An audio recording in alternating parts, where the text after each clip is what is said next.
Шинжлэх ухаан тань мэдхүйн од мөндөр сувг үзэх сонсогчдоо сайн сайхны хүсэн мэдчилж байна. Хотын түүх нэвтрүүлэг маань эхлэхэд бэлэн боллоо. Та бүхэн нэвтрүүлгээ NTV телевиз болон од мөндөр радио 83.3 107 гэсэн хост дэлгэнээр хүлээн авч сонсож байна.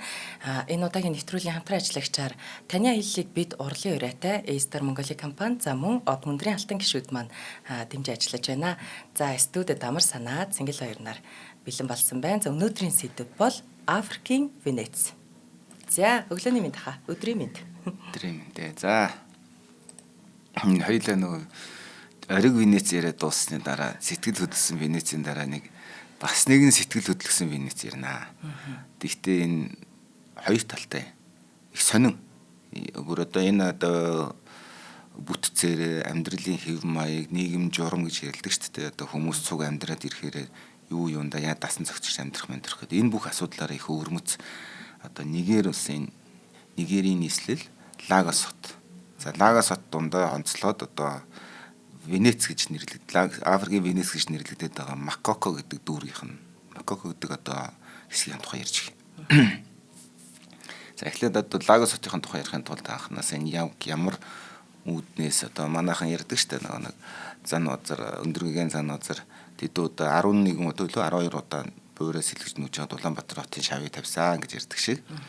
Домог талаас бол Лагос бол анхнаасаа Европа үндэстний Авори гэдэг одоо дэд бүлэг гэж хэлэхээр одоо манайхаар бол одоо Авори гэдэг ястны гэж ойлгох юм уу да. Усаатны зүүгээр ярих юм бол нэг үндэстэн байгаа тэр дундаа нэг тодорхой хэсгийн одоо хүмүүс нь гэж байгаа шүү дээ тийм ээ. Бүрээдүүд ч гэдэг ч юм уу тийм ээ. За тийм одоо Авори гэдэг хүмүүсийн суурьсан газар байжээ. Тэгээ Авори гэдэг хүмүүсийн домогт өгүүлснээр бол тэдний захирагч Олонфинд Ододова. За энэ Африк нэрдэх гоё шүү тийм ээ. Олонфинд Ододова шавраар хийсэн тавг өгсөн баг. Ододинд Ододова шавраар хийсэн тавг өгсөн баг. Үүнийг голд тавиад хаан живнүү тэнд сууршаа гэж даалгасан юм. За одоо юу юм бэ? Авори домгийн өгүүлснээр Авори омгийн захирагч Олофин гэдэг хүнд одоо Дува гэдэг нь бурхан ахгүй ерөнхийдөө одоо манайхаар хүмүүст тэнгэр гэдэг шиг тий сахиус нь шүтэн гэх юм уу. Тэгээд тэр шавар тавга голын усаар усан дээр тавиад өнөөхөн доошо хөвсөөр байгаад эцтэй Лагос гэдэг хотын нэг Венец чинь Лагуна гэдэг байгаа шүү дээ. Англиар Лагун гэчихэд монгол хэлний яг тэрийг намаг балчиг гэж нэрлэлчихэд байгаа нэг тийм тайлбар нь. Өөрийнхөө далайн нэг хэсэг мөртлөө нэг ингээд тусгаарлагдсан тогтоол ус шиг тогтцсон тийм намаг балчиг шиг намгэрхэг тийм газрыг хэлж байгаа. Тэгэд Олофин арал дээрх газрыг одоо Олофин тэр газар очиж суурьшихаар шийдсэн. Тэгээ Олофин арал дээрх газрыг 10 хүүдээ хувааж өгсөн баг. За одоо манай нэг Даян хаан 7 хүүдээ хувааж өгдөг шиг халахыг Монголыг. Тэдний нэг бол Аромире Лагосын ойролцоох арал дээр чинжүүд ирсэн юм байна. За тэгээд хожимд энэ газарт баригдсан Европа үндэстний хаан Обагийн ордон болох Ига Эдунан Ганран гэдэг шууд утгаараа чинжүүний талбайн ордон гэж орчуулдаг болсон юм байна. За тэгэхээр энд одоо энэ арал дээр чинжүүд тарьснараа Оба гэдэг тэр одоо энэ хаан одоо Обийнхны ордны нэр нь чинжүүний талбайн ордон байсан юм байна. За ингээд одоо чинжүүний талбайн дээр Лагос гэдэг хот баригдахдаа одоо өнөөдөр бол Нигер хамгийн том хот. За баруун Африкийн эдийн засгийн төв гэж явдаг бүр. Одоо ингээд зүүн өмнөд Азийн эдийн засгийн төв гэх юм бол одоо Шанхай, Хонконг, Сингапур гэдээ явж байгаа шүү дээ тийм ээ. Ер нь Сингапур, Хонконг гэж явж байгаа. За тэгвэл баруун Африкийн эдийн засгийн төв нь бол Лагос хот юм байна. Сүүлийн жилүүдэд бол үнэхээр одоо гайхалтай өөрчлөлт, хөгжилт одоо орж өссөж хөгжсөн газраа. Лагос хотын ер нь бол өөрийнх нь сурчлагын видео болон сурчлагынхын текстүүд дээр бичигдсэн өгүүлбэрээр үзэх юм бол загасчдын жижиг тосгоноос бүрдсэн даруухан суурин байсан энэ хот өнөөдөр дэлхийн хамгийн хурцтай өсөнд хэлж буй мега хотуудын нэг болж хувирлаа гэж өөрсдөө дүрсэлж бичсэн байна. За энэ бол одоо мэдээж хэрэг Лагос хотын одоо захирагчийн албаны сурчлагын текстүүд гэж ойлгож болно гэсэн үг. За гэхдээ ямар ч гэсэн худлаа бол биш гэдэг нь үнэ. Ингэж бичсэн агуулга нь бол Лагос хотын хөгжил зөвхөн түүний орчин суугчдын сэтгэл зүрхийг илтгэе зогсохгүй. Мөн Нигерийн орчин үеийн хөгжилд хүрэх ирмэлцлийг харуулдаг гэж бас бичсэн байгаа тэр текстэн дээр. Лагос одоо яг хот бол өөрөө гарал үүслийн хувьд бол яг хот гэдэг утгаараа яг одоо энэ хүмүүс суурьшсан гэдэг талаас бол нэг өөр. 15 дугаар зуунд амьдарч байсан нутгийн авори гэдэг байгаа иргэд дээр нэмэх нь тэднийг эко гэж нэрлэдэг байсан манд бусдууд нь. Тэгэхээр 15 дугаар зууны үеийн буюу 1400-аад оны сүүл үеэр чинь Васко да Гама энэ дэлхийг хайгаад явж байгаа шүү дээ. Тэгж явахдаа одоо Африкт тойрж явж байгаа шүү дээ. Чинь гадаад том далаад ингээд удаан хугацаар явж чадахгүй учраас тодорхой хугацаанд эргээд дагаж яваад тэгээд эрг рүүгээ дөхөж ус хайж олоод бусад ус мус юмнуудаа сэлбээд ингээд баг багаар ингээд мүлжиж явсан гэсэн үг байхгүй юу. Тэр хоорондоо бид өнөө хүртэл яаж явсан бэ гэдгээ тэмдэглэж үлдээнгүүтээ хэрвээ төөрөх юм бол буцаад хаашаа явах уу гэдэг. Тэгээд ингээд огт танихгүй манан дунд явж гин гэсэн үг шүү дээ эдгээр чинь. Далай талаасаа шүү тий. За ингээд одоо Португалийн далайчид энэ хэсэг газар ирж өөрсдийн нутаг дах одоо Португал дах Лагос гэх одоо далайн эргийн хотын нэрээр нэрлсэн юм энэ хавийн газрыг. За ингээд одоо 19-р зуун гэхэд Лагос нь далдуу модны тос болон бусад бараа бүтээгдэхүүний худалдааны чухал том төв болсон. Ингээд одоо 1861 онд одоо колони янз янзын одоо эзэмшлийн доор ингээд явж чад 1861 онд Британий протекторат гэдэг одоо тийм колони хэсэг болсон. Протекторат чинь Их Британий эзэнт гүрний ивэл дор байдаг газар нутаг гэж ойлгож болно гэсэн. За ингээд дахиад 100 орчим жилийн дараа нэгэр ус одоо 1960-ад оны колоничлолоос салах хөдөлгөөний үр дүнд Африкийн олон улсууд одоо тусгаар тогтносон нэгэн адилаар тусгаар тогтнол олж авсан. За ингээд одоо нэгэн тусгаар тогтнол олж авахаар энэ Лагос гэдэг хотод Британий эзэнт гүрний бас колоничлолын том төв байсан. Дээр нэмээд гаднаас ирсэн колоничлогч нар эдгээр одоо Британий одоо колони эзэд тэгээд худалдаачид бизнесмэнүүд энэ Лагос хотод төвлөрж исэн учраас одоо британчууд гараа явсан ч гэсэндээ тэр нөгөө нэг эдийн засгийн соронз гэдэг шиг тийм татдаг хүч нь бол хэвээр үлдэн шүү дээ. Хонконгоос британчууд гараа явсны дараа ч гэсэндээ Хонконг одоо хүртэл Сингапуроос гараа явсны дараа шин Сингапур одоо хүртэл одоо тухайн бүс нутгийнхаа эдийн засгийн яг соронз таарж байгаатай нэгэн адилаар. Тэгээд ирэхээр тийшээ янз бүрийн угсаатны бүлэг гэдэг нь одоо Африкч одоо маш олон үндэстэн одоо ястантай тийм угсаатны гарал үүсэлтэй хүмүүс байгаад байдаг. Тэр угсаатны одоо бүлгийн хүмүүс одоо жишээлбэл амьдрал хайж, ажил хийх гэж ийшээ олноор шуурч эхэлсэн Лагос руу. Тэгээд энэ нь одоо мэдээж хэрэг хот бол ерөөсөө хүн дээр л тогтно.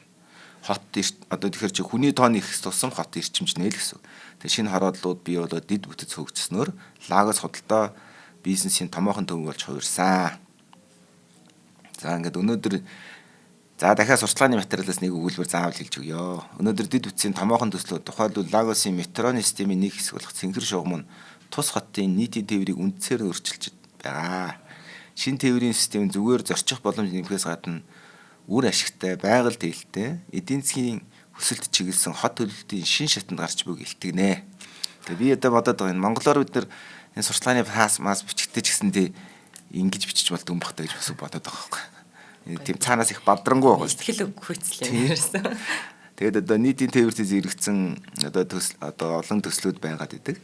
Эдийн засгийн төвийг нэмэгдүүлдэг ажлын байр болгодог. Сая Лагосчуудыг амьдралын чанарыг дээшлүүлж байгаа. Үүний зэрэгцээ Лагос нь одоо Баруун Африкийн орчин үеийн хотын дид бүтцийн жишг болж байна. Тэвийн бусад хотуудыг араасаа урайлан дуудаж урам өгч урд нь манлайлан явж байна. Лагосын мега хот болох зам цаг хугацаа төсвөр хатуужил хөгжлийн түүх юм шүү гэж өөртөө өгүүлсэн байна. За тэгэхээр одоо загсын жижиг суурьнгаас ийм том хот болох гэдэг зүйл байгаа. Ингээд одоо тэрийг одоо Лагосын дид бүтц мэдээж хотчж байгаа юм чинь Лагосын яг төв хэсэг тэгээд одоо том дүүргүүд бол одоо Улаанбаатартай адилхан ингээд төвөөрөө бол одоо шилэн өндөр барилгууд одоо корпоратууд, барилга компаниуд, банкуд тэгээд одоо санхүүгийн байгууллагууд ингээд бүгд ингээд офисаа байгуулсан ингээд явж байдаг. Тэгээд одоо өмнө нь колоничлын үед байсан одооны эзэдүүд суудаг байсан Икой, Виктория Айленд, Банана Айленд гэдэг арлууд зэрэг бүс нутгууд нь хансаг зэрэгэлтэй олон онцгой орчны одоо бэлэгдэл болдог тийм газрууд. Тухайд бол колоничлогчдын оршин суух хороол байсан. За одоо Улаанбаатарт дүүрлэх юм бол 2 гүрний цаадах хэсэг л гэж ойлгож болох нь шүү дээ тийм ээ. За ингээд одоо колоничлогчдын амбан захирагч тэгээд одоо гол хүмүүсийн амьдарч байсан ИКОИ гэдэг өндөр дүүрэг нь бол өнөөдөр Тансаг орон сууц харш нэртэй сургуулиуд, нэр хүндтэй сургуулиудын төвлөрөл болсон. Олон Тансаг клуб, амралт зугаа цэнгэлийн газрууд байрласан өндөр зэрэглэлийн бүс болсон. Энэ газар нь бизнесийн дипломат төлөөлөгчд дээд түвшний хүмүүсийн төв болж хувирсан. ИКОИ дэх орон сууцны архитектур нь колони үеийн хэв маяг болон орчин үеийн хөгжил дэвшлийг хослуулснараа сонирхол татнаа. Хаалттай хотхон gate city гэж байна. Хаалттай, хашаатай гэсэн. Өндөр барилгууд, усан эрэг дагуу байралтай үл хөдлөх хөрөнгүүд нь энэ одоо орчны тансаг байдлыг бүрдүүлдэг гэж сурчсан байна. За. Өмнөд Африкийн Йоханнесбург хотын тухай бид нар дүүр ярьж байхдаа бас энэ тухайс дурдж байсан. Йоханнесбург бол одоо айлынх нь хашаа болгонд цахилгаан торон одоо хашаатай. Дээр нэмээд тэр айл болгоны хорооллын гадна одоо хамгаалтын албатай байдаг. Яг тэрэн шиг одоо Нигерийн бас энэ дүүрэг бол тийм. Тэгэхээр эн чинь юу гэсэн үгээр нийгмээсээ нэлээд тасарсан дүүрэг бол таарах гэдэг гэсэн. За тэгвэл одоо яг ийм нийгмээсээ тасарсан бас нэг хорооллын тухай би ярьж их. За мэдээж энэ сайхан барилга сав одоо шилэн мэлэн юм хэдэн төгрөгөөр яаж барих те энэ бол байна. Энэ дээр бас нэг зүйлийг дурдах хэрэгтэй. Нигер гэж улсыг ингээ бодохоор чамд яг юу бодогддог вэ? Надад бол ерөөсөө ядуу бүрэгт орой одоо Африкийн тэр тал руугаа дандаа л ядуу байдаг болов гэж бодож байгаа. За энэ Нигер улс бол яг тавчлах хэлэх юм бол нилээх лалын шашинтай бас олон одоо үндэстэн хөх затнууд амьдардаг. Дээр нэмээд Нигерээс ирсэн би нэг Нигерийн одоо зам тээврийн сайд байна, уул уурхайн сайд байна, хүүн байна гэдэг нэг юм мэйл ирж ирсэн үү? Дээр үд юу? Ирж ирсэн. За тэгээд тэрэн дээр юу гэж асууж ирсэн? Чин тэгээд нөгөө нэг юу юм шүү те? Тийм скам. Одоо залилан мэхлэлт. Тэгээд тэн дээр манай аав надад 10 сая доллар үлдээчих. Тэгээд би танай банкар чинь дансаар чинь дамжуулаад авч идэх үү гэдэг ингээд Нигерээс маш хэрдэг гэсэн. Яг тэгдэг. За одоо тэр захидлын чинь үлгийн нутаг Лагос осоос бичигдсэн байх магадaltaй. Ялангуяа миний энэ дүүргээс бичигдсэн байх магадaltaй гэж болох нь шүү дээ. За энэ дүүргийнхэн бол тийм биш юм байна лээ. Би судалж үзсэн. Нигер улс бол газрын тосны асар их баялагтай. За асар гэдэг нь одоо мэдээж Сауди Арабиар шиг арай их биш ч гэсэн нэлээд том тоглогч. За тэгээ газрын тос экспортлогч улс орнуудын томоохон гишүүн байгууллага одоо улсын нэг тооцогддог. Газрын тосоор одоо ер нь л баяжиж улс орныхоо эдийн засгийг хөгжүүлж байгаа улс. Тийм ч учраас газрын тостой болонгуудаа тэд нэр хуучин нийслэл нь таалагдхаа болоод шинэ нийслэл баригээд Лагос хот руу нүүсэн мэддэг.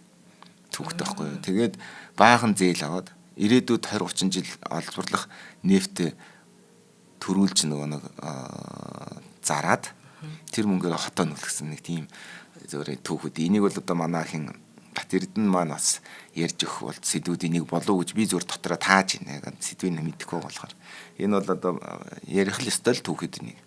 За тэгтэл энэ нэг хотын дунд нэг хаалттай хот байна. За Улаанбаатарт бас нэг тиймэрхүү дүүрэг ус байдаг юм байна харьцангуй. Нэг юм Улаанбаатар дотор ингээд Улаанбаатарын биш юм шигээр оршин тогтнож дангаар оршдог тийм амьдралыг их юм бол Улаан чулууны хогийн цэг гэдэг чинь хідэн хогийн цэгүүдийг түшиж амьдрал хийдэг хүмүүсийн нөхцөл байдал байгаад байгаа бох тэ. За тэгвэл энэ бүр одоо бүр хорооллын хэмжээнд очсон тийм дүүрэг байна. За энэ бол Нигерийн нийслэл одоо Лагосын яг бөөрөнд нь оршдог. Лагосын намаг балчиг дээр Венец шиг гэхдээ яг адилхан модон тулгуур хөлн дээр ингэж модон хөлөөр ингэж явдаг шүү дээ. Усан дээр явдаг шиг тэгж одоо байгуулагдаж бүтээг одоо боссон хөвгч хороол Макоко гэдэг нэртэй харах нэ. За одоо Макака гэдэг нэг сармагчин байгаад тий. За тэгээ Макоко шүү заяа. Макоко. За Макаос биш шүү гэдэг. За энэ дүүрэгт ядуусын хороол усан дээр хөвдөг энэ хороол дээр бүр одоо орон сууцны хороол байгаа. Худалдаа зах байгаа юм. Уран бүтээлийн урлан байгаа юм. Сургууль, кино, театр, бар тэр байтугай биеийн үнэлдэг газрууд төрлөө. За одоо ийм хотын тухай ярьж өгнө. Нэг юм манайхны зарим санаж байна уу юу? Кевин Костнерийн одоо продюсерлж өөрөө тоглосон Waterworld гэх кино мэдхүү? Үтсэн. Нэг усан дээр хүмүүс амьдраад нэг дэлхий сүнцсэн юм шиг. За энэ Макоко гэдэг дөрөв бол нэг төсөөлөхөд тиймэрхүү гэж ойлгож болох үст. Гэхдээ мэдээж хэрэг одоо орчин үед нэг зураг дүрс видео хангалттай болохоор манай найруулагч маань бас сайхан дүүргүүдийн зургуудыг нөгөөд явчих واخ тийм ээ. За энэ макокогийн усан дээрх өнгөлөг дүр төрхийн цаана нэгэн хатуухан үнэн оршдог гэж ярьд юм. Амьдралын үнд сулсан ус нь бохирдож нэрвдээд бохир усаар дүрсэн. Байгаль орчны хямрал бол орчин суугчдын өдөр тутмын амьдралын баг гол тэмцэл болсон. Уснаас үүдэлтэй өвчин төрөл бүрийн өвчний байнгын үр урхаа болгодог. Тохиромжтой хүртээмжтэй ариун цэврийн байгууламж байхгүй учраас ихэнх бохир ус хаягдал шууд намаг балчиг руугаа урсаж эрүүл орчныг бий болгоход үнэхээр хүндрэл учруулдаг. За нэг асуулт байна. Энд дид үтс байхгүй гэвэл өтгөн шингэнэ хааш нэх вэ? Одоо тэгэл нөгөө шууд намайг балчиг руугаа тэгэл нөгөө мотор уулчгэл их шууд хаяа тэгэл бохирдол нүсэл. За Хогтой хойлтол ёо. жорлонгийнхаа дээр амьдэрдэг бол харах гээд байна да. Яг байна. За Хоёул эхний хамтран ажиллагчаа хэлчихэд. За өнөөдрийн манай нэвтрүүлгийн хамтран ажиллагчаар манай нөгөө аялал маань зарлагдсан байгаа шүү дээ. Од мөндрийн хөтлөгчдтэйгөө Естер Монголиа од мөндөр хамтран дараагийнхаа одоо энэ 4 дахь аяллаа та бүхэндээ санал болгож байгаа. Тэгэхээр одоо ямар хотуудаар яаж аялах вэ гэхээр манай гүйцэтгэх захирал мөнхцөл за уран чимээг за Батцая нарын хамтаар за Гомбо манд бас явна. Ингээд энэ дөрөв маань тэгээд Естер Монголиатайгаа хамтран маш гоё одоо юм гайд хийж та бүхэнтэйгээ аялах 7 өдрийн аялал байгаа. За тэгэхээр энэ аялал маань 6 сарын 25-наас ерөөсөө явах гэж байна. За Камбож Анкор Ват. За Камбожийн үндэсний бэлэг тэмдэг туган дээр нь хүртэл дүрслэгддэг энэ газраар явах нь байна. За Камбож Кохкээр явах нь байна. Анкорын өмнөх үеийн сүм хийдийн зохицол бүр бүхий археологийн дурсгалт газрууд. Тэгэхээр тухайн явж байгаа газар болгоныхоо үр шинтэй өгөөжтэй одоо шимэн олсон бүх юмыг та бүхэндээ тайлбарлаж хамтдаа одоо найзалж нөхөрлөнгөө аялна гэсэн үг. За Вьетнамын Холон Бэй бас явна. За адал явдалт, аялал, заваар зугаалах, за агуу үзэх зэрэг аяллууд орно. За Вьетнамын Нимбин. За энэ маань одоо бас уул агуу гол мөр ослол үзэсгэлэнт газар гэдгээр алдартай. За энэ хүү аялалд ерөөсөө явсан. Ер нь манай од мөндөртэй хамтарсан аялалд явдаг хүмүүс маань ингээд найз нөхөд болоо сүулдэ хоорондоо холбоотой болоод үе хаа гэд минь тусаа мэдлэлцдэг. Аягүй сайхан нөхөрлөл бий болцсон байдаг. За энэ аялал маань одоо тун удахгүй 6 сарын 25-нд болох гэж байна.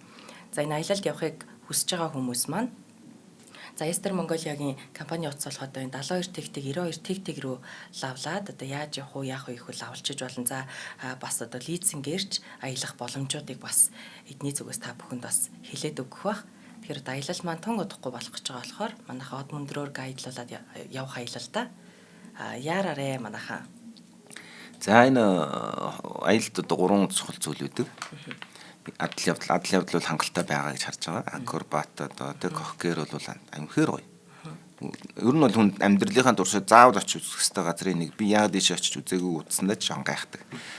За Вьетнам бол боломжтой бас одоо үзэх газар ихтэй дээр нэмээд надад бас онцгой таалагддаг одоо эдэн газрууд байгаа. Миний өөрийн тусгай сонирхолтой тэр бол одоо түүх мөх гэдэг. Хоёрдугаар зохион зохиол зүйл нь одоо орд дэвсгэр буюу тухтай амарч хasta өдөржингөө явж ядраад ирэхээр хөлөө амрах одоо тэр буудал бол үнэхээр сонголт сайтай байсан. Тэгээ гуравдугаарт нь хоол таарах хэрэгтэй. Хоол бол бүх утгаараа таарсан таарахтаа бүр онцгой сайн таарсан. Би хизээч тэр поош үлээ тийм гоё гэж бодож байгаагүй. Үнэнгээ л. Үнэндээ би Нью-Йоркод идэж байхдаа нэг тийм таалагдаагүй юм аа. Вьетнам, Камбожиг бол би ерөөсөө их ядуу улс гэж боддог гэсэн. Ядуу улс учраас ерөөсөө баг будаад л идэх байх гэж бодсон чинь үхрийн махан маш гоё боловсруулж иддэг болсон. Тэгээд үхрийн махан үнэхээр гоё. За ер нь баг тийм үхрийн мах ер нь баг дэлхийн энд тэнд ер нь тэгж боловсруулж иддэггүй гэж би боддог шүү. За ийм байна. Тэгэхээр ямар ч юм таатай байна. Тэгээд орчин таатай байна гэдэг болоо шүү дээ. Тэгээд хамт явж байгаа хүмүүс нь гоё бол тэгэл бус нь гоё шүү. Сайн манайх аялалдаа амрагдаарай. Естер Монголиада баярлалаа. Зя. За ингээд жорлон дээр нэг хотоо бариад эхлэнгүү тэр доор нь юу болох вэ гэхээр энд бол одоо хамгийн түгээмэл өвчин юу вэ? Халуун орны хумхаа өвч. За ойлгомжтой нөгөө нэг одоо шумуулнаас хамаардаг те. Тэгээ мэдээж хэрэг борооны өдрөл эхлэхээр тэр хумхаа олцтой жинхэнэ жаргаадаг баг. Яа. Энд чинь нөгөө нэг хангалттай нөгөө нэг хамгаалах хэрэгсэл байхгүй зүгээр тор татаал дотор нь хөвтөж байгаа хүмүүс. Холиор гидсний хийжиг болон бохируснаас хадгалдаг бусад өвчин байсгээл дэгддэг энэ хотхон дотор хорол дотор макокод ядуурл гүн гүнзгий нэвтсэн одоо түгээмэл үзэгдэл боловч бэрхш энэ том бэрхшээл ийм ч хүн ер нь амьдрахад тэсгэрийн аргагүй санагдаж байгаа шүү дээ өөрийгөө тэнд байна тэгэхэд энэ одоо хороололт ингээд хүмүүс амьдрсаар байгаад маш удаж байгаа байхгүй бараг 100 жил болж байгаа тэгэхээр энэ бол одоо энэ хүмүүсийн амьдрах хүсэл тэмүүлэл ямар өндөрвэ гэдэг нь мэдэгч юм гэсэн. Харин харах шиг амьдарч ийн гэсэн үг үстэй. За ингээд Африкийн хамгийн эрч хүчтэй хотын одоо тэр төлөвлөлтийн орон зай дахь нарийн төвхтэй гүн гүнзгий одоо амьдралын нэг хэв маягийг хадгалаад аваад үлдсэнийг хороолол байна л гэж үзээд байна. Тэнд ингээд цаанаас нь удирдлагаас нь хандах шийдвэрлэх юм байхгүй юу? За одоо ингээд Макоког Африкийн Венец гэж нэрлэнэ гэж яриад байгаа шүү дээ, тий. За тэр удирдлага яаж хийсэн тухай би нэг жижигхэн өгүүлбэр дараа нь хэлнэ. За ингээд модон толгуур дээр өрсөн олон мянган байшин, завин мэдээж хэрэг яг Венец шиг гол тээврийн хэрэгсэл болдог. За 21 сая хүнтэй Нигерийн Лагос хотын 100 мянган хүнтэй хороолуулж одоо ялгарч үлдсэн нэг хороол байна. Бүр маш өвөрмөц одоо амьдрал, эдийн засаг бүх утгаараа. Ер нь энэ дотор дурдж болох бүх зүйл нь шүү дээ. Хүний амьдрал өглөө босоод хоолоо яадаг. За унтаж амрах, сурах, боловсрох, зугаац цэнгэх. Тэгээ одоо цаашаа юу гэдгийг өөр одоо тэр хүний нэг үндсэн нэг тийм өдөр тутам хийдэг үйл явдлыг гэж бодъё л доо. Тэр нь хүртэл ингээд бусад хотын хэсгээсээ болон дэлхийн өөр өнцгүүдээс шал өөр гэдээ ойлгочиход ер нь баг болох. За Макокогийн үүсэл бол 19-р зууны сүүлээс эхэлсэн. Баруун Африкийн хөрш орнуудаас нүүдэлж ирсэн одоо Эган үндэстний загасчны тосгон энд үүсгэн байгуулагдсан. Энэ үед Лагос хотын хүн ам 1 саяд ч хүрээгүй байсан гэж. Өнөөдөр Лагос бол мэдээж хэрэг хамгийн том хот болсон. За ингээд нэгээр одоо Африкийн бусад хэсгүүдээс нүүж ирсэн хүмүүсийг цуглуулсаар байгаад энд одоо багт сэнхэ болоод орон сууцны гүнзгий хямрал хүртэл нүүрлээд. За тэнгууд хүмүүс яд вөхөр энэ Макоко хотын хорооллынх нь байшин савыг барьдаг бүх түүхийд нь Лагосто бэлэн байж байгаа байхгүй. Тэнд очиод нөгөө мангров гэдэг модыг барьж авчираад суурь хийгэнгүүтээ дээр нь одоо хулс тэр моднуудад дивсээд тэрэн дээр байшингаа барьчих. Яг нөгөө Венец шиг. За тэгээд орлого багтай олон айл гөрөх одоо хувь хүмүүстэй шүү дээ. Чинь яа харахгүй мөнгөндөө таруулж хүн амьдарч байгаа шүү дээ. Тэг хямд төсөр барина. Тэгэд одоо орон сууцны сонголт одоо байхгүй хомс үед бол тэгэл Макоко Лагосын одоо өндөр хөгжсөн хэсгийн зардыг даах боломжгүй ядууд хэсгүүдийнх нь одоо орогдох газар болсон гэсэн үг. Гэхдээ их сонирхолтой нь шүү дээ. Газрын тонс санхүүгийн салбараараа бахархж байгаа Лагосын одоо хэдэн 10,000 иргэн л тансаг амьдардаг байна шүү дээ баян. Тэгэхэд хотын 21 сая орчим оршин суугчдын 5-ны 1 нь ядуу эсвэл ядуурлын ирмэгт байна. Тэгээ 5 хүндэтмийн 1 нь годамжаар 5 хүндэтмийн 1 нь ядуу гэсэн үг. Макокогийн оршин суугчд бол одоо Лагос хотын хамгийн доод нийгмийн хамгийн доод одоо давхарга гэж хэлж болно. Нөгөө манай зарим гишүүдийн хэлдгэр уулных.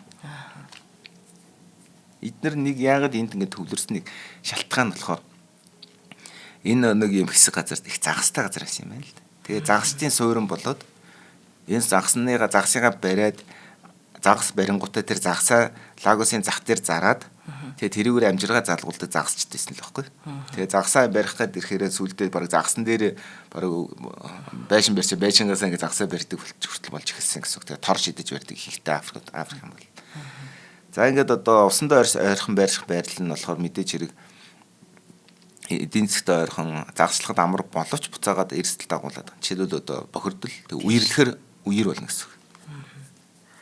За тэгээд одоо бохирдол бол яа харахгүй нөгөө Лагос хотын ажил дүрийн хөгжсөн ажил дүрийн хог хаягдлууд ийшээгээ орж ирнэ.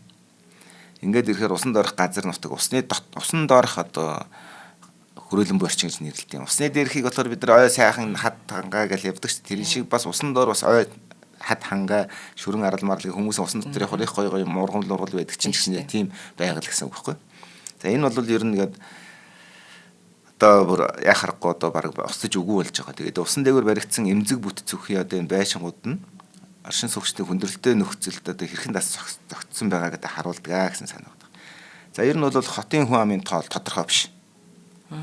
За ямар ч хэсэн хэдэн 10,000-аас 100,000 хүрнэ гэж үзээд байгаа. Яагаад одоо харилцан ажилгүй тоотоо тэр энд нөгөө анх үүсэж ирэхдээ Бенини бүгд найрамд тулсаас гаралтай Эгэн гэдэг угсаатныхан ирж суурьшснаас болоод ерөөхдөө юм тусдаа бүс болоод энэ нэрийг ерөөсөө нэгээрөө тоодгүй сонирхдгүй байсантай л холбоотой. За тэгэнгүүт одоо энэ дотор Христ лал тэгээ Африкийн уламжлалт шашны одоо шүтлэгтэй хүмүүс хүртэл нэмэгдэж ирсээр өгөөд энэ дотор зөвхөн одоо нэг төрлийн шашинтай хүмүүс бүлгэлж амьдраагүй гэсэн. Яг л. Ерөөсөө хөрчин исламын шашинтай байж хахад нөгөө хөрчин христийн шашинтай би өөрөө бөө мөргөлтэй байж болохт яг тийм манай орон сууц шиг байгаа байхгүй. Тэгэхээр манай орон сууц ч бол орцсон дотор бол гайгүй мэддэхгүй.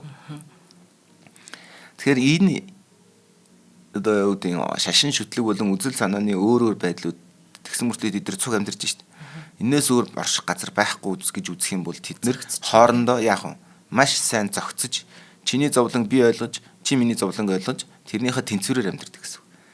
Тэгэхээр яг цагаад болох юм бол хүний ертөнцийн хамгийн сайн хийхийг хүсдэг, бүтээхийг байгуулахыг хүсдэг нийгэм байгууллыг энд байгуулагдсан байна гэсэн санаа.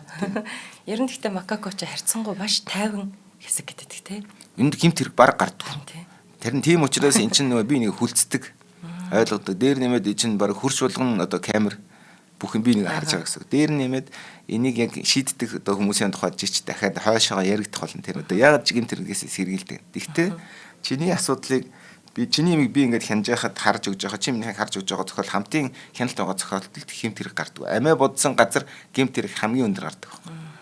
Одоо жишээлбэл монголчууд нэг хотод л амьдарч байгаа боловч бид нэр асар амиа хичээсэн хүмүүс байна.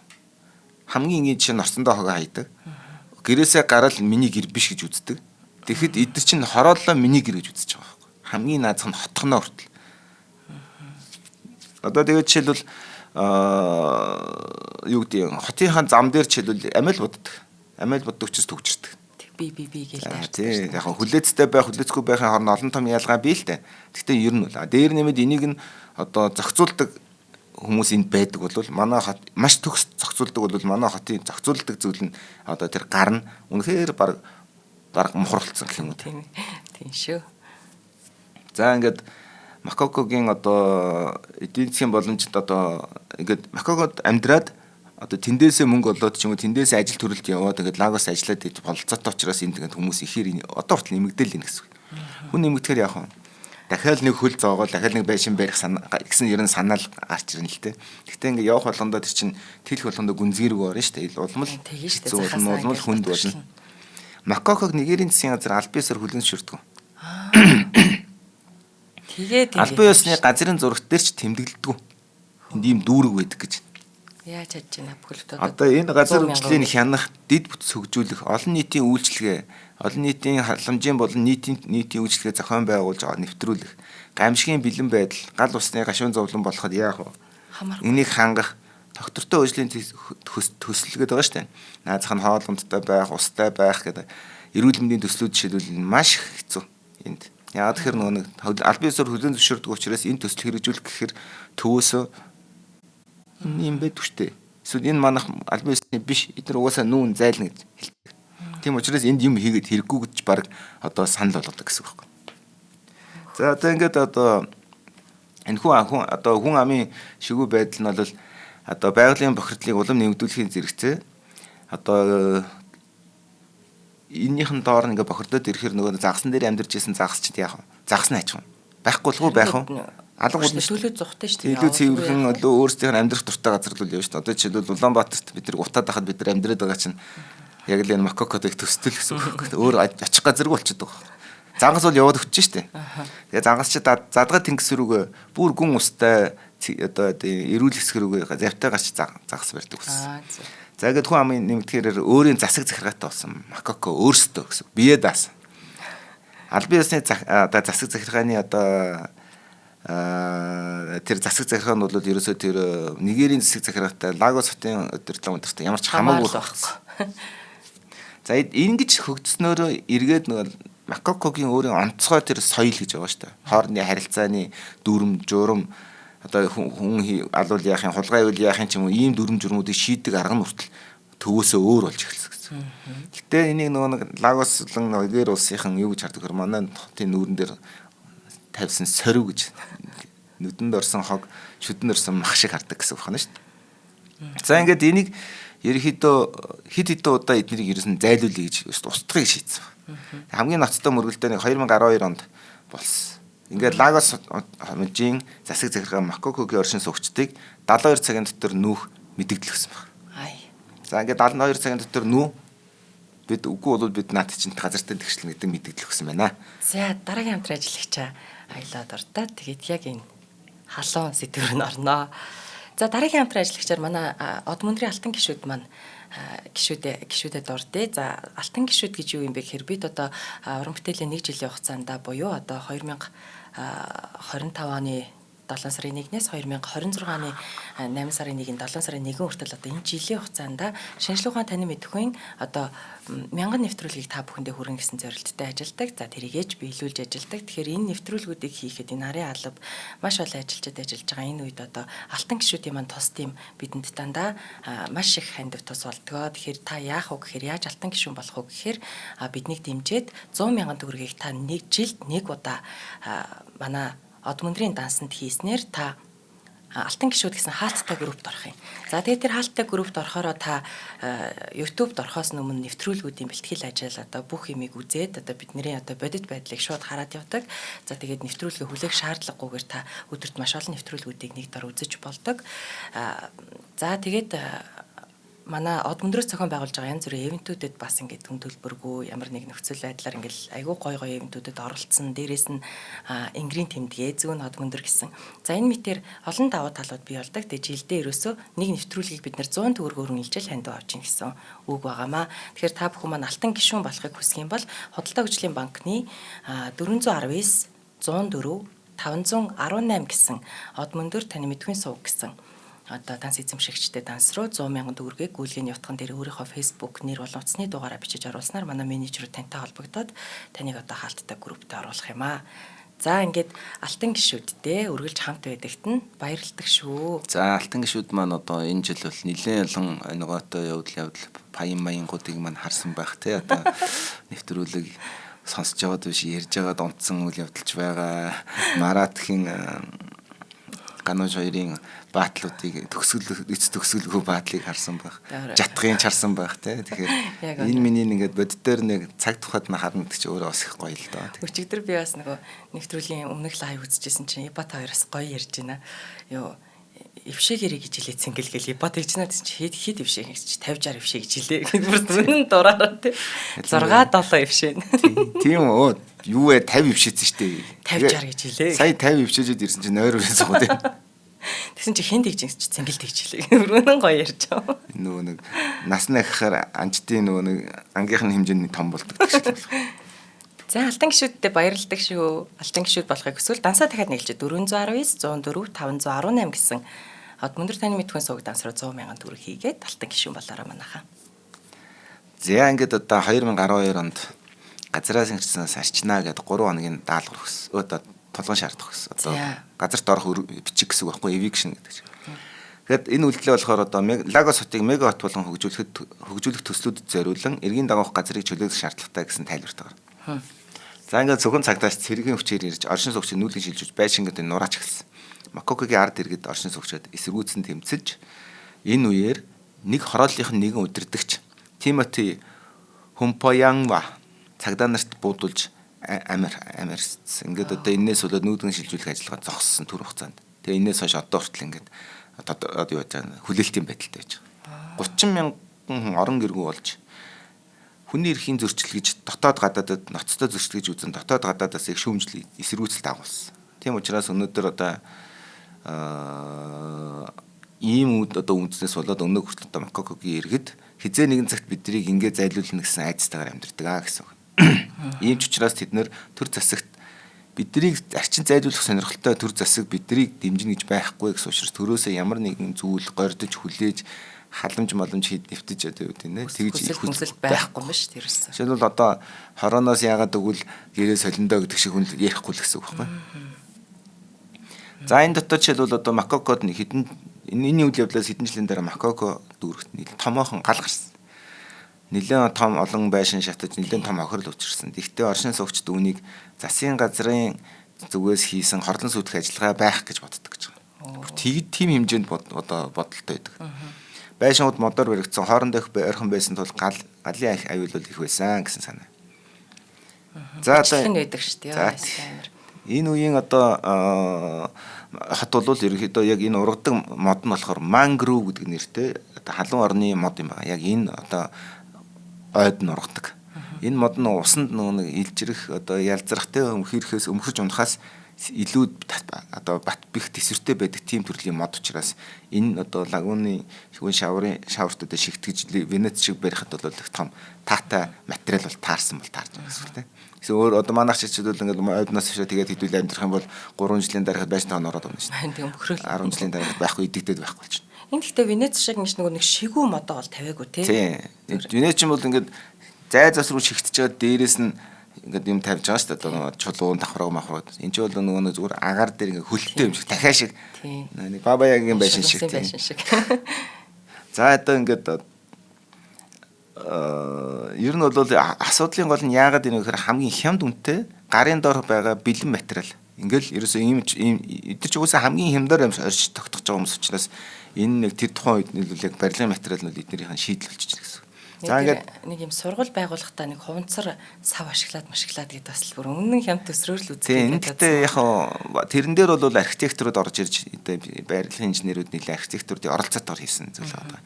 За ямар ч юм эхлээд нэг бусдыг ярих хэрэгтэй байгаа. Юу гэхээр энэ хорооллын дотор бол одоо мэдээж хэрэг ив нэгдэлтэй хоорондоо маш их бие нэг харилцан тусалж дэмждэг. Байшингуудын хооронд болон нийтийн замтай халавсан модон гүр явган зам хүртэл бий гэж байгаа юм чинь. Яг Венец шиг л байна гэсэн үг байхгүй юу? Тэр хүн тэндээ таарсан гэх юм. Тэгээ Макокгийн дүүргийн бүхэлдээ усан дээр байдаг. Тал нь одоо их газар дээр байдаг, хуурай газар дээр байдаг. Газар дээрх Макоко нарийн гудамж хонгил одоо шигүү бүтцтэй. Дээр нэмээд бүр зарим нь мод, төмөр хавтан, бетон блокоос эхлээд төрөлтийн бүрийн материалаар хийсэн байшинтай гэж. Тэгэхээр Макоко дүүрэг рүүгээ ингээд орох юм бол жуулчид орох юм бол хуурай газар талаас ихэнхдээ ордгоо гэсэн үг юм байл. За ингээд одоо бүр бетонын суур мөр цутгаж байшин барьсан тохиол зөндөө байгаа гэж. За энд нь одоо тэгээд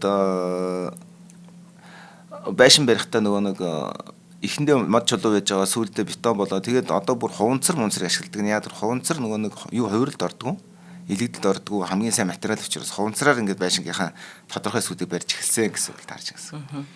За ингээд одоо загасчд маань загсаа авчираад авчираад зарна. За зараа тэр орлогоор амьдрдаг л гэсэн үг ерөнхийдөө. За тэгвэл хүүхнүүд нь юу гэхээр хүүхнүүдэнд одоо хийх ажил багтаа угааж тарцсан гоё чи ирчүүдийн ажил гэдэг агааг нуургаад. Тэгвэл хүүхнүүд нь тэрийг голдуу утах зэрэг ажлууд их хийн. Яагаад утч борлуулдаг гэхээр одоо одоо ангийн шиг муу өдөр тий ингээд 7 хоногт бороо орооч юм загас орлох байх юм бол утж байгаа тэрийг хүнсэндээ эргэлэх эсвэл зарах зорилготойгоор хөрөгч байхгүй гэсэн үг шүү дээ. Чинь нарийн ярил сайн байгаа байх. Гэхдээ ингээд бүх айлууд нь хөрөгч байхгүй гэсэн санаа. Тэгэхээр жоохон хадгалах хугацааг уртсах чинь. Тэгэхээр хадгалах хугацаагаас уртсах нь. Гэхдээ ер нь утсан загас гоё шүү дээ. Ингээд төрөл зүйлэл нэмж байгаа гэсэн үг үстэй. Тийм яг тийм утсан загас. Тэгээд нөгөө энэ нөгөө өөр төрлийн бас ингээд эдийн засгуудын төрөлжүүлэлтүүдийг бий болгож байгаа. За ингээд одоо загас барих, засварлах цехүүд гэж одоо энэ чинь зөвхөн загас барихын тулд яах вэ? Зав барих хэрэгтэй болно одоо. Зав барина. Тэгээд тэр заваа застдаг гэсэн үг. Тэгээд засварын дугуй засвар гэдэг шиг зав засвар гэдэг байж гэнэ гэсэн үг байна. За тэгээд одоо дээр нэмээ тэр завууд нь заваараа загас гадна ус зөөн, хоол хүнс зөөн, автобус, тээврийн үйлчлэгээ, таксины үйлчлэгээ хийнэ гэдэг бүх юм чинь орж ирнэ гэсэн. Дээр нэмээд одоо Лагосын одоо энэ загасчдын одоо ур чадвар их өндөр учраас одоо энэ Макокогийн загасчдын одоо загас зав барьдаг хүмүүсийн ур чадвар өндөр учраас одоо Лагосын бусад хэсгээс ирж завээ засуулах, завээ худалдаж авах гэж хүмүүс их ирдэг. За ингээд одоо бас заваараа бас ингээд нөгөө нэг айлуудад түлээ нийлвэл. Зарим зав нь бүр айлуудад цэвэр ус зүүн. Засгийн газараас ямар ч тусламж ирэхгүй байсан учраас гэдгийг ойлгосон учраас яасан бэ гэхээр Макокод хэрэлдэг цэвэр ус нь их газараас гүний удаас зөөж авчирна. Эсвэл тодорхой хэсгүүд нь татчихсан усны цоргоноос гардаг. Өөрөөсөө тэрийг барьсан гэсэн. Ингээ Макокогийн иргэд мэдээж сурч боловсрох өсөж дэвжих сонирхол байгаа штэ. Тэгэхээр одоо 2009 онд одоо өөрсдийн хүчээр сургууль, цахилгаан, тог цахилгааны хүүсвэр, нөөц хідэн, унд усны цэг, жижиг эмнэлэг хүртэл хэмж барьсан байна. За ингээд энэ гадаадын хөгжлийн байгууллагууд ч гэсэн одоо Макокогийн нөхцөл байдлыг сайжруулахад туслана. За энэ одоо асуудалд туслахын тулд хөгжлийн байгууллагууд нь жишээлбэл архитектор Кунле Адеми гэж хүн түүний NLA Works баг орон нутгийн иргэдтэй хамтран сургуулийн сургуулийг үерийн аюул боловсролын дэд бүтцийн хомсдолтой тэмцэх зорилгоор цааш шин сургуулийн концепц гаргаж бүтээж өгсөн. Энэ усан дээр сургууль нь зөвхөн боловсролын газар байгаагүй. За энэ чинь зөвхөн ингээд усан дээр нэг юм хөвдөг 2 давхар тий. сургууль ирсэн байна. 100 хүүхэд сурах болцоотой гэж тэнд. Тэгээ ихэнх нь аль биесний боловсролд хүрэх боломж муутай хүүхдүүд. Тэгээ Макокогийн хүүхдүүд бол боловсрал багтаа байх нь ойлгомжтой. Ийм хязгаарлагддаг учраас. Тэгтэл одоо энэ сургууль нь яванда бүр одоо клуб шиг одоо тийм цомын төв гэдэг чигтээ тэрэн шиг олон нийтийн төв болж орчны нөхцөлд нийцсэн одоо янз янзын арга цугларалт арга хэмжээ сүмийн цуглаан мөглөн болдог газар болж хувирсан байна. За ингээд энэ сургуульд одоо байшингийн архитектурын бүтцэн яасан бэхээр одоо тухайн орон нутгаас авдаг мангров мод хулс болон дахин боловсруулсан хуванцар торх ашигласан. За ингээд тэрэн дээр хөвдгөө гэсэн санаа. Лагунагийн одоо төрлөг татлаг зогцсон хөдөлдөг 2 давхар одоо тий гурвалжин бүтцтэй ийм одоо байрлал барьсан байна. За яг одоо мэдээч хэрэг ихний төсөл учраас 2016 сургуулийн одоо барилга бол нурсан. Одоо ашиглалтанд дарах одоо ашиглах боломжгүй болсон. Гэвч одоо энэ төсөл зөв юм байна гэж үзээд хуванцруудаараа торох хийдгээ илүү зөв одоо алдааны угаа судалж чад дахиад 4-5-ыг тийм барьж эхэлсэн гэсэн. Тэгэхээр ямар ч гэсэн концепц агуулга нь бол зөв зөвхөн гүйцэл нь муу байсан гэсэн санаа. Энийг яаж юу гэж үзээд байгаа гэхээр усанд маш их хуванцар хаягдлсан ашиглаж байгаагаа ашиглаж хогоороо одоо оршин байх ахуйгаа тэтгэх сүүхийд болгож хувиргаж байгаа үйл явц процессоо энийг юу гэж үздэг вэ гэхээр дэлхийд даяараа доктортой хөгжиж үздэг. Ер нь санаа нь чи хайсан хаягдлаа хогийг алт болгоод эргүүлээд буцаагаад өөрөө амьдралаа хэрэглэж чадчихвэл энэ бол доктортой гэсэн үг байхгүй. Доктортой гэдэг чинь унахгүй гэсэн үг биш юм. Яг ингээд нэг арайч юу юм зүгээр гэхдээ нэг мөнхийн хөдөлгүүр шиг гэсэн санаа байхгүй. Тийм байна. Ус орсоол гарч ирэл ингээд явна гэсэн. За ингээд одоо мэдээч хэрэг одоо энд чинь захин загасчд байгаа нэг цөөн хэдэн хүмүүс ингээд амьдэрдэг хүмүүс. Тэгтэл ихэнх нь ажилгүй байгаа шүү дээ. Тэгэхээр эмэгтэй хүмүүс голдоо ажилгүй учраас тэднэрт одоо албан бус одоо эдийн засгийн одоо үйл ажиллагаанд орох тий эрхлэх одоо тийм шаардлага гарч ирнэ гэсэн. Тэгтээ их сонио одоо ийм бэжэж тэд нар хулгай дэрэм хийдгүү гэдэг нь их сонирхолтой байгаа байхгүй. Тэгээд одоо эмэгтэй хүмүүс маань одоо амьдлын хамгийн анхны мэрэгжил болох одоо бие үнэлт гэдэг одоо асуудал руу орж одоо тэр нь одоо ядуурлал гендер эдийн засгийн нөхцөл байдлын тэнцвэргүй байдал гэсэн энэ бүх зүйлүүдийн огтлцлын цэг болж ирсэн. Бие үнэлэх газрууд нь энэ одоо төрлийн одоо хүмүүсийг одоо эмэгтэйчүүдийг залуу охид өсгөөчүүдийг хүссэн хүсээгүй энэ одоо Макокогийн нийгмийн одоо амьдралын нөхцөл байдал дотор нь болж байгаа үйл явдал хүссэн хүсээгүй одоо бие үнэлэх газар руу түлхдэг. Зарим хүний хувьд бие үнэлт гэдэг нь зүгээр ажил хийх боломж гэж үздэг. Амьд үлдэхийн төлөв тэмцэл гэж үздэг. Тэрнээс энэ бол зүгээр бие үнэлт биш гэж үзэж байгаа байхгүй. Би чинь амьд үлдэх гэдэг нь. Тэгээ би ажилгүй юм чи ажил хийх ёстой гэсэн цагаараа. Ингээд одоо Макокогийн орчин нөхцөлд олдож болох цөөхөн эдэн боломжийн нэг гэж тооцогддог. Тэгтэл одоо энэ чинь бие үнэлэх мөлч одоо хууль ус ингээд ингээд явж байгаас дэлхийд даяар олон байхад энд бол бүр нөхцөл байдлын эдэрийг тийм байхаас аргагүй болтол нь шахаж яах гэсэн үг. За ингээд ирэхээр мэдээж хэрэг одоо ядуу учраас мэдээж их одоо үн цэнтэй одоо юу гэдэг их мөнгө олно гэж байхгүй амь зуухан тул. Тэгэнгүүт жирэмслээс хамгаалах хэрэгслэл одоо бэлгийн эрүүл мэнд ер нь эрүүл мэндийн боловсрол эдгээр маш тутам байгаа учраас бага залуудаа тий ингээд одоо өөр хөвгт одоо өсвөр насны жирэмсдэг зүйл их болдог. Тэр хэмжээгээрээ нөгөө дүүргийнх нь хүний дамын тоо огцом өсөх тий иймэрхүү зүйлүүд гарч байгаа. Энэ нь бол одоо энэ дүүргийн онцгой асуудлуудын нэг болсон. Тийм байна. За ингээд одоо Макокогийн одоо яагаад энэ гэмт хэрэг гардгүү иймэрхүү зүйл задгаа юм шиг бүх юм анаарах тий ингээд эзэнгүй юм шиг удирдлаггүй юм шиг байдаг мөртлөө яаж ингээд одоо засаглал нь ингээд оршоод идэг вэ гэвэл энэний одоо гол ноён нуруу гэж явдаг авч явдаг хүмүүс нь бол ахлагч буюу удирдагч нар тодорхой ингээд дотроо бас ингээд бүх хэсэг бүлэг ахалсан удирдагч нартай шүү. За тэдний эрх мэдэл нь одоо хамгаалагч, зуучлагч, удирдагчаас хассан зуучлагч, хамгаалагч, чиглүүлэгч үүргүүцдэг. Тэдний эрх мэдэл нь уламжлалт хууль ёсны тогтсон хэв хэмжээ, зан заншил дээрээс тулгуурлахаас гадна оршин суугчдын хүндлэл дээр тогтдог. Энэ хүндлэл гэдэг нь зүгээр заншлал биш шүү гэж байна. Энэ бол жинхнээсээ хүндлэл. Жишээ нь л одоо тэдний оршин суугчдын одоо хамтын амьдралын сайн сайхны төлөө идэвхтэй зүтгэдэг тэд нар нь өөрсдөө тэрнийхэн төлөө. Бэрхшээлийг нь маш сайн ойлгодог. Тэгэд эцэст нь хамгаалж түүнийг шийдэхин төлөө хичээдэг гэж учраас хүндлэгддэг. Жишээлбэл одоо Макокогийн Догбо гэдэг тосгон байна. Тэрний одоо хөтөрдөгчийн баале гэж нэрлэдэг юм байна. Догбо тосгоны атман юм уу баале сумын засаг даргач юм уу те. Энэ баале болох Эммануэль Шамедан бол баг сургууль баптистийн сүм байгуулсан хариуцлагатай нийгэмдээ хариуцлагатай хүн багтав. Тэгээд тэр баг сургууль дээрээ сүм дээрээ залуучуудыг ингэж боловсруулж илүү өөр амьдралын төлөө явах итгэх формыг сэргээж өгдөг учраас тэр хавьд хүндлэгдсэн. Байлынчууд бол одоо нэг тухайн одоо хамтын нөхөрлөлийн цуг байгаа хүмүүсийн нийгмийн амьдрал руу асар гүнзгий оролцдог. Нарийн ярил орог эхнэр нөхрийн хоорондох маргааны шийдэж өгдөг гэсэн. Одоо тэд их усүр одоо тэр аралд тэр нэг Макаго дотор чи их усүр гэдэг чи одоо нөөц байгаа шүү дээ. За хоол, унд, ус ямар нэгэн нүүрстүүлээд энэ бүх одоо нөөцийг хуваарлж өгөх. Нийтийн эзэмшлийн орон зай менежмент тэдний гаднаас ирсэн тусламжийг хуваарлах зэрэг асуудлыг хариуцдаг. Хамтын одоо тэр дотор байгаа хүмүүсийн зовлон хэрэгцээг маш сайн мэддэг учраас тусламжийг яг хэрэгтэй хүнд нь хэрэгтэй газарт нь хүргэх чадвартай байдаг. Тухайлбал эмзэг бүлгийн айл өрхийг дэмждэг. Эмнэлгийн тусламжийг зохион байгуулж яг хэрэгтэй хүнд нь өгдөг. Одоо манай ч болохоор зөвхөн санал өгж байгаа.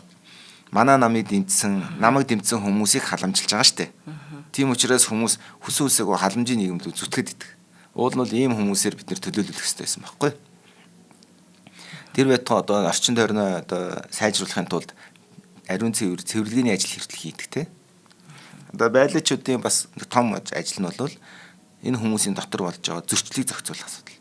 Аль бие усны шүүх хууль эрх зүйн тогтолцоо гэж байхгүй бараг хэрэгждэг учраас зөрчлийг зуучлах гэдэг бол маш том үүрэг. Одоо хүмүүс бас маргалдан муудалсан хэрэлдэн. За энийг нь одоо тэд гомдлын сонсоод асуудлын зохицуулаад шудраг усыг тухайн нийгмийн үнэт зүйл зам заншилтанд тааруулж нийцүүлэх замаар хэрэгжүүлдэг.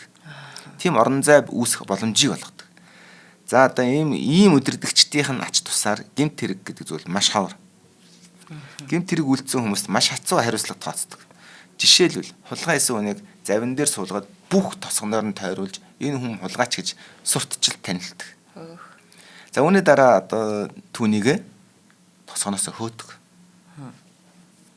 За одоо ингээд энэ амьдрал нь очиод нэг үзээд харчмаар санагдаж байгаа үз. Харин тийм байна. За тэгэхээр энэ чиглэлийн жуулчлал хөгжсөн. Үзүүлдэг өөрсдийн амьдралыг. За ингээд үзүүлэнгээ тэрээр дагуулж яваад хөтчин өөрсдийн хүмүүс байна. Өөрөөсөө заваараа авч явна. Юу гадны хүн авахгүй. Маягтай тий. Тэгээд хүмүүс тэрийг ингээд үзэж харж ингээд танилцаж байна. Жишээлбэл яг манай монголоор болох юм саяхан нэг Монголын нэг бас нэлээд томоохон хэвлэл мэдээ сошиалар нэрд нь өсөн цорддаг залуу хүүхдэд дагуулжчихэд улаан чулуутын хогны цэг дээр авчихснаа би хүүхдэд энийг үзүүлээд юу гэсэн гэлээ би ингэж амьдрахгүй тул чи хичээлээ сайн хийх ёстой гэж хэлсэн гэж хэлээд мангараг шөмжл авсан. Яг энэ шиг үйл явдлыг харуулах гэж хүмүүс ийшээс очдог хүмүүс байдаг. Энэ нь нийгмийн маш их шөмжл дагуулдаг. Тэгэд энэ Макакогийн дүүргийн энэ гайдууд болон энэ хүмүүс нь биднийг үзэж харж өөрийнхөө сайн сайхан амьдарч байгаа ч юм уу тэрнийхээ дур тачаалаа хангах гэж ирж байгаа хүмүүсийг эсвэл тэрийг үнэхээр жинсээ ойлгож танилцах гэж байгаа хүмүүсээ ялгаж харж чаддаг. Тийм учраас тийм хүмүүсийг оруулдаг. Оруулахгүй байх магадлал асар өндөр гэж. За тэгтээ яг энэ бас олон талтай мэдээж хүний ертөнцийн хойно зарим сонголтууд өөрөө бас нэг хувь хүний нөлөө орсон тал байх бололцоотой тийм ээ. За тэгээд одоо нэг өнцгөөс харахаар одоо тэр амьдрал нь аялал жуулчлалыг татдаг хэсэг. Тэрийг өөрчлөлөөр аялал жуулчлалыг татахгүй болчихт нэг хэсэг гэдэг ийм үргэлзээний дунд амьдарч байна тийм. За усаа бохирдуулахгүй байхэр дид үтс байхгүй. Дид үтс тавихэр энд нь эннийх нь өртөг нь өндөрлөх гэдэг. Тэгэхээр энд амьдрах зам өртөг нь өндөр болохоор хүмүүс энд амьдрахаа болчихно. Ингээд хотчлтын бол одоо том одоо сорилтуудтай яг тулцсан байгаа хүмүүс гэсэн. Тийм байна. Тэгээд одоо би энэ дээр нэг бас нэг зүйлийг заавал дурдах хэрэгтэй байна. Хөгжингүй нийгэм хүнийг харж ядуурлыг үзүүлбэр болгон хувиргаж аялагчдын сониуч харцаас ёс суртахууны үнэн зөв ёс суртахууны гажууд биеийг харах ийм онцгой чадварыг Макакогийн иргэд олж авснараа нийгмийг үзэх үзэл нь шал өөр болсон. Нарийн ярих юм бол одоо хүний нийгмээр ярих бол хүн нэгдлийн үе буюу эсвэл бүр ирээдүйд байх коммунизм биш үү? Бүх хүн адилхан эрхтгчтэй байдаг, бүгд адилхан ажлын хөдөлмөрөдөг тэр коммунийн нийгэм гэдэг зүйлийн утопия гэдэг арлыг баг байгуулсан юм хэмжээний тийм бүтцтэйгээр амьдрдаг гэдэг дүгнэлтийг энд хэлээд та бүхэн Лагос Африк явах юм бол Лагос төрөх юм бол заавал энэ дүүргийг очиж үзээрэй. Үзэхдээ очиж дур тачаалаа Ямар сайхан амьдардаг, хоньны мах иддэг гайхах гэж биш. Үнэхээр энэ хүмүүс яаж энийг амьдраад сөрж амьдрдгийг, яаж хоорондоо нийлдгийг, юун дээрээ нийлээд, юун дээрээ зөрчилдөд юугаа яаж шийдүүлдэг гэдэг зүйлийг хараасаа гэж байна. Би ялангуяа Улаанбаатар хотын бараг талаас илүү тэнд авч үзүүлмээр санагдав. Ямар нүдээр харах нь хамаагүй зүгээр хүмүүс очиж үзээсэй гэж байна. Яагаад гэвэл энд би зүгээр одоо хоёлоо хотын түүхийг ярих байнга ирж байгаа зүйл.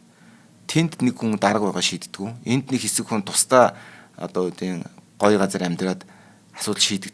Бүгд нэг дороо цог байж шийддэг зүйл шүү. Би нэг ойлгож иж биенийхэн зовлон яг ижилхэн хүлээж авч иж асуултын хариулт гардаг болохоос биш зөвхөн нэг хэсгийнх нь юм уу боддог хэсгийнх нь зовлон төлхөө тархинд нь өгдөл нь ороод боддог хэсэгт нь ойлгогддгүй юм уу мэддгүй хэсгүүдийнх нь зовлон жаргал нь надад сонсогдохгүй байгаад ирэх юм бол тэр шийдэл гарахгүй.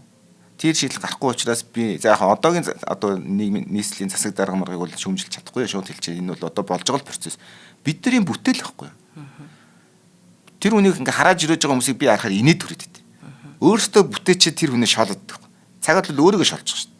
Тэгээ ер нь бүх хүний л оролцоо байх ёстой. Өөрөө тэгвэл очиод тэр хараал идсэн иргэдийн төлөөлөгчдийн хурлын орон нутгийн сонгуульд 30 минут юм уу 1 цаг гаргаад саналаа өгөөгүй 30% эрттэй санал өгчөөд тэгчээд 90 тойрны хашаа ороогоо муулаад дөрмөлөө суудаг тийм ухаантай хүнийг бол би тэнэглэж хэл. Харин би Нямбаатрыг бол харин ч цагаа тулах юм бол энийг нь бас ойлгуулчих гээд хэрэлдэхтэй нь хэрэлдээд яваад байгаа гэж бодоод тийм зүгээр энэ хүн дэглэлтэй байх. Би тэр үний нэг шийдлийг нь бол хэлж мэдэхгүй нэ. Шийдэл бол хийж л байгаа. Хин нэгэн хүн шийдэл хийж л байгаа бол тэр чинь тэмцэж байгаа гэсэн.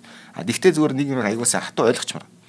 Бүх хүнийг оролцуулсан шийдэл хамгийн зөв шийдэл байдаг. Тэгэл үүнээс хойш бүх удирдагч нар одоо хотыг удирдах юмс ойлгож хэрэгтэй. Хоёрдугаарт нь цагаа тулах юм бол энэ нэг шин одоо юу гэдэг хандлага гарч чаддаг.